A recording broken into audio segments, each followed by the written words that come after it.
Alors, on voit donc que hommes et femmes, nous avons des missions complémentaires qui se ressemblent très fort, puisque la femme va venir mettre le spirituel, mettre l'idée dans la matière, et l'homme va spiritualiser la matière. Donc, nous sommes vraiment faits pour nous entendre, en fait, pas pour être en guerre, et plutôt pour nous aider l'un l'autre à accomplir nos missions. Moi, j'ai de plus en plus de plaisir, depuis que je fais tout ce travail sur moi-même, de collaborer avec des hommes. J'ai quelques collaborateurs hommes, et ici on a aussi une jolie collaboration avec un groupe d'hommes, où c'est vraiment un bonheur de pouvoir être dans cette collaboration, et où je suis coachée de l'efficacité que nous avons quand nous collaborons bien. Et maintenant, on résume un peu nos apports en disant, voilà, toi tu amènes les pourquoi, et nous on amène les comment.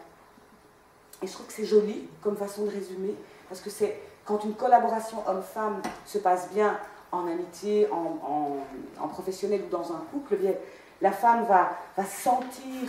vers où on doit aller, va sentir quelle est la bonne idée, va sentir quelle est la nouvelle étape, par exemple dans un couple, ou va détecter ce qui peut être un peu disharmonieux, et l'homme va mettre en place le comment on arrive à cet objectif. Mais aujourd'hui, bien souvent, l'énergie circule à l'envers. Chez les hommes et chez les femmes que je vois dans mon cabinet de consultation, pratiquement dans 9 cas sur 10, l'énergie circule à l'envers. Alors, les femmes, elles essayent de prendre l'énergie du bas, l'énergie de la terre, donc d'être dans l'action, voire dans l'hyperactivité. Je pense que c'est un mot qui doit vous parler à vous, les femmes qui êtes ici, l'hyperactivité des journées. Parce qu'évidemment, après des siècles où le féminin a été bafoué et critiqué, elles se sont dit, pour prendre ma place dans le monde, je dois m'inspirer de l'énergie masculine, je dois prendre ma place, je dois faire comme les hommes. Et c'est vrai qu'elles en sont capables, hein, on est bien d'accord, on a tout à fait les compétences intellectuelles et autres pour pouvoir faire les mêmes études, avoir les mêmes diplômes, avoir les mêmes jobs.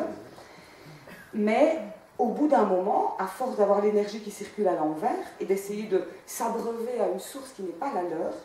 les femmes d'aujourd'hui dans la quarantaine, j'en rencontre énormément qui sont en dépression ou en burn-out, c'est pas la même maladie, mais ça vient du fait qu'elles ne sont pas nourries en fait, de l'énergie dont elles ont besoin.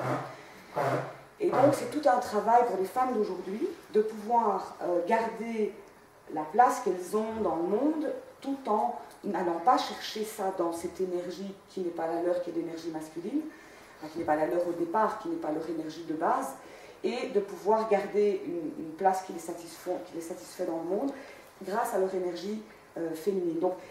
les femmes d'aujourd'hui, dans mes étiquettes, ce sont les Amazones, hein, et ça se manifeste dans le boulot, comme ça se manifeste dans la relation de couple ou dans la sexualité, où de plus en plus, d'ailleurs hier à la conférence de Lyon, un homme faisait ce témoignage-là. Il disait que lui, il était abasourdi de voir que quand lui, il rencontrait une femme et qu'ils en arrivaient à faire l'amour, lui, il se disait « Ah, enfin, nous avons mené une relation épanouissante, puisqu'elle a accepté de faire l'amour avec moi, donc c'est qu'elle éprouve des sentiments. » Et puis de se retrouver tout démuni, parce qu'en fait, pour la femme, non, il était juste question de sexe, c'est pas question d'amour, donc les hommes sont un peu